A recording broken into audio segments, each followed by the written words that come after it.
Tout de suite, le face-à-face, et on va retrouver justement l'équipe, le staff de Global Industrie pour savoir un petit peu comment se clôture cette deuxième journée et première journée de Smart Industrie avec mes invités. Je suis ravie de retrouver justement la directrice de Global Industrie, Julie Voyer, qui était avec moi tout à l'heure pour le lancement de Smart Industrie.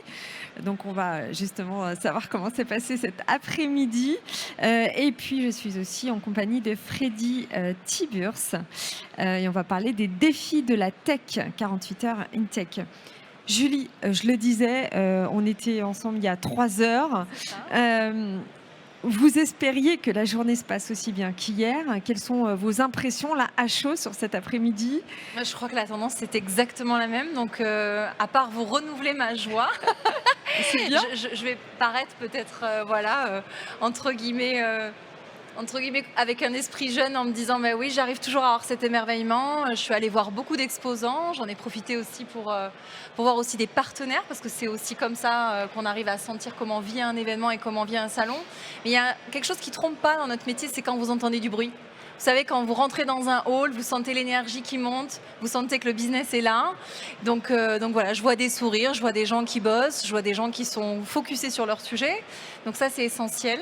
Et puis, très clairement, vous contribuez aussi à ces moments-là. Je crois que vous faites aussi, vous, des duplex un peu partout dans le salon. Vous faites rayonner l'ensemble des événements et des animations. C'est vrai, on va se balader un petit peu partout. C'est super.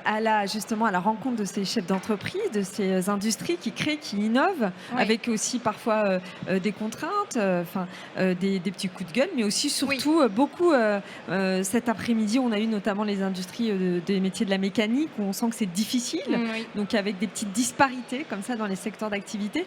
Mais en général, on a senti quand même beaucoup de positivisme, de force collective. C'est ce que vous ressentez aussi, j'imagine, en vous promenant dans les allées.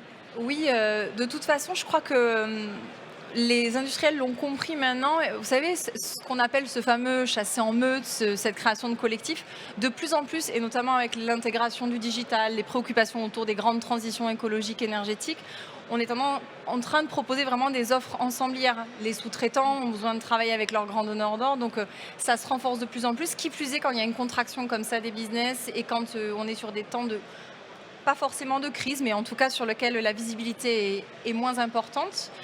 Et forcément, il faut faire en sorte justement de proposer ces solutions nouvelles.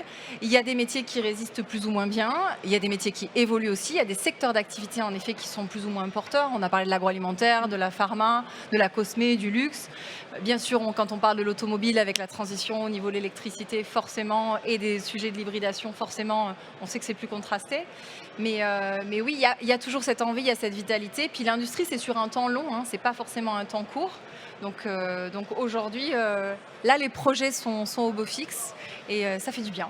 Ça fait du bien. Puis il y a aussi cet événement 48 heures in tech avec vous, Freddy Tiburce, les 4 et 6 novembre 2025 à Rennes.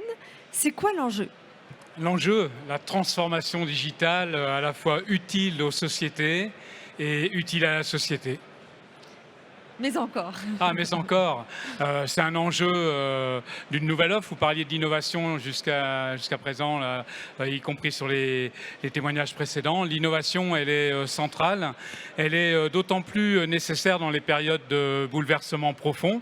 Et je pense qu'on est pas mal servi en la matière pour le coup. Donc 48 heures in tech vise à répondre à cet enjeu-là de bouleversement en apportant des solutions qui soient utiles à la transformation digitale des entreprises, d'une part, mais aussi qui soient en capacité de faciliter, de façonner le monde de demain pour lequel il y a énormément d'enjeux. Alors pourquoi avoir choisi Rennes? Alors c'est une très bonne question. Je pense que Julie Voyer serait bien plus à même d'y répondre que moi. En tous les cas, peut-être avant de répondre au choix du lieu, peut-être Comment ça se passe? éclairer davantage pourquoi un événement 48 heures in tech dans un environnement où il y a un foisonnement d'initiatives et d'événements autour du digital. Il y a 4 temps, hein, si j'ai bien compris, pendant l'événement. 4 temps. Mais donc 4 temps pour apporter une réponse différente de ce qui existe. Et c'est important d'avoir ça en tête. Différent de ce qui existe parce que cet événement-là, JL Events le veut centré sur les cas concrets, sur les pratiques, sur les solutions, sur la capacité à faire des retours d'expérience, à partager des initiatives qui ont été concrétisées par les uns et qui peuvent être reproduites par les autres. L'idée, c'est pas de réinventer l'échelle à chaque fois, mais c'est au contraire de faire en sorte que les solutions sur étagère, elles soient mises à la portée de main des entreprises et des acteurs de la société. Alors oui, 4 événements, vous avez raison, un salon B2B, des défis de la tech, une nuit de la tech et une soirée spéciale autour des arts de la tech. Donc ça, c'est les 4 ingrédients de la recette concoctée par la chef Julie Voyer et ses équipes, parce que c'est un travail collectif et en brigade. Et c'est important d'avoir ces 4 ingrédients pour réussir la recette en question.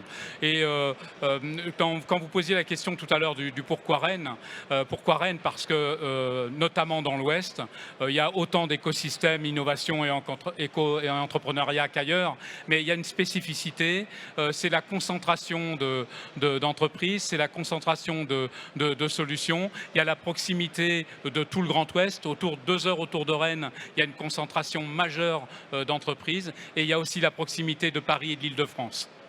Donc c'était stratégiquement important, on va dire en quelque sorte.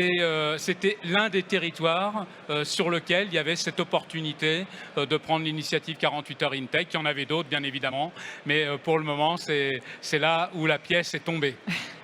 Merci à tous les deux. De toute façon, j'imagine, Julie, qu'on vous retrouve demain, jeudi, et puis bien sûr vendredi dans Smart Industry. Merci à vous de nous avoir suivis aujourd'hui. Je vous retrouve demain de 13h30 à 16h30. Mais sachez que Global, c'est dès demain matin en direct et vous pouvez le suivre dès demain matin, 9h jusqu'à 12h avec ma confrère pour la matinale de l'industrie, Raphaël Duchemin. À demain.